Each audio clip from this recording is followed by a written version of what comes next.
that, why waste time? Let's get right to our big story, which is all about the job market. And you might have noticed the economy has been acting, to use a technical term, a little weird. Okay, so don't get me wrong. It's certainly recovering from the crash that happened at the beginning of the pandemic. We all remember that. In fact, plenty of employers are hiring.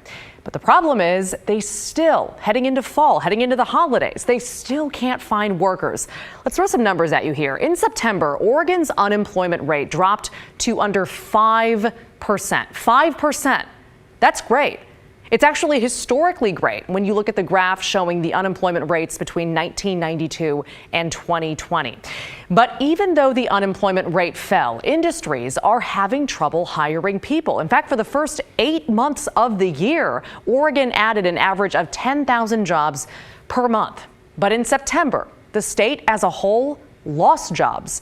And that doesn't mean people were fired or let go. It means industries didn't hire as many people as they expected. And the big industry that couldn't find people last month was the government, which lost 3,800 jobs.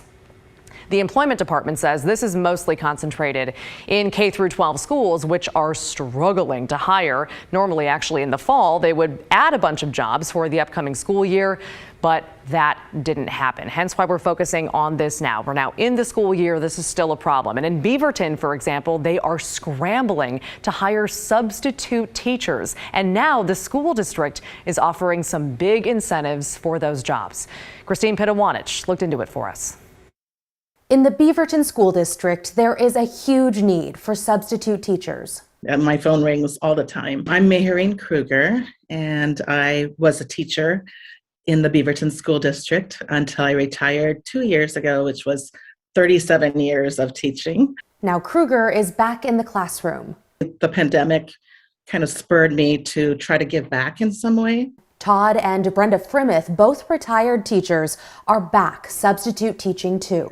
I think we could work every day if we wanted to. I mean, they are asking all the time. We desperately need substitute teachers. We're offering bonuses ranging from $500 to $3,300, depending on the number of days worked, for all substitute teachers in all areas, all grade levels. In addition, Beaverton School spokesperson Shelley Bailey Shaw says the district has raised the daily pay rate for substitute teachers from $195 to $230, an increase of almost 18%. Money does talk, even for educators who are passionate about kids. It's nice to see that commitment on the district side. We haven't done this in recent memory, and it just speaks to the huge need we have right now. Here's what the Beaverton School District needs: 250 to 300 at-will substitutes who might be available a day here and there, about 20 who are on a full-year contract, and another 20 for virtual teaching. Bailey Shaw says there are two big factors when it comes to the substitute shortage. First, there was a lot of hiring over the summer, which depleted the substitute pool.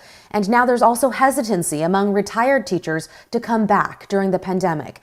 But she says the district has safety protocols in place.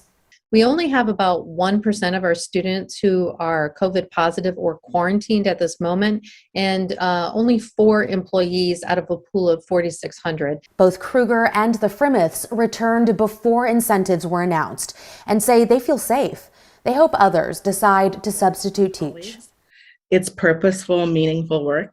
I mean, we were teachers because we love kids and we love education. And so we really want to be a part of, I guess, just kids being able to have a great year. Staying on this topic now in a different industry, how many of you have gone out to eat lately only to find the restaurant is closed? It's definitely happened to me. There is a huge staffing crisis also in the restaurant industry right now, just like in the education industry. And it's happening across the country. In fact, you might remember this back in July. The entire staff quit at a Burger King, of all places, in Nebraska, and they left this super subtle note for their bosses to come back to. We all quit. Sorry for the inconvenience. For obvious reasons, Twitter loved that photo.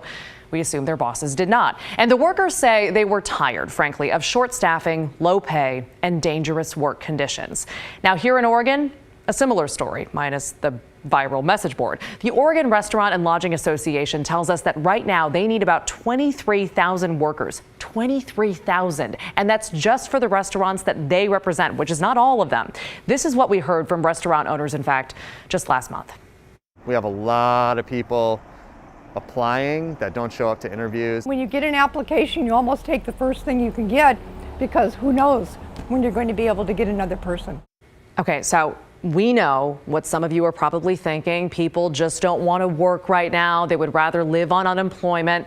The reality, experts say, is a lot more complicated than that. Restaurant workers in particular put up with a lot, especially over the last 2 years, with restaurants closing and then opening and then closing again and then opening again. You know what I'm saying? We all live through it, especially in Oregon, and we've seen countless times when customers take out their anger about mask or vaccine mandates on restaurant staff. Case in point, this article from Eater PDX just last month. It does a really good job of detailing what workers in restaurants are going through here in the Portland area. And it actually comes with a content warning because some restaurants workers have faced some really brutal attacks that are just tough to read about. Kind of just to sum one of them up, basically, employees at a bakery in Northeast Portland say they now have to keep a can of bear mace behind the counter. On top of all of that, it's not like working in a restaurant was easy before the pandemic. You've got a schedule that is usually inconsistent. You don't always know how much you're going to make because you rely a lot on tips. And if you have kids, childcare is a major barrier because you don't, frankly, work 9 to 5 most days. So Jason Brandt with the Oregon Restaurant and Lodging Association tells us that last one, the childcare issue, is one of the major issues that they're trying to work out right now.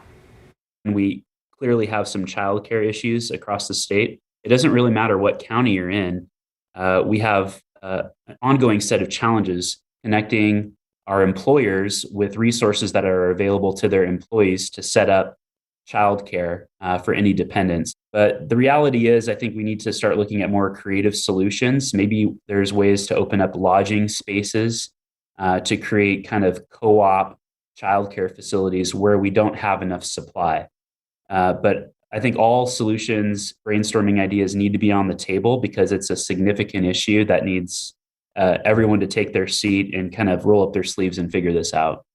So Brandt, in case you're wondering, he at least says that restaurant wages and benefits are high right now, and a lot of places are offering big bonuses and incentives to new workers, but it's going to be a while, he says, before we see the restaurant industry recover.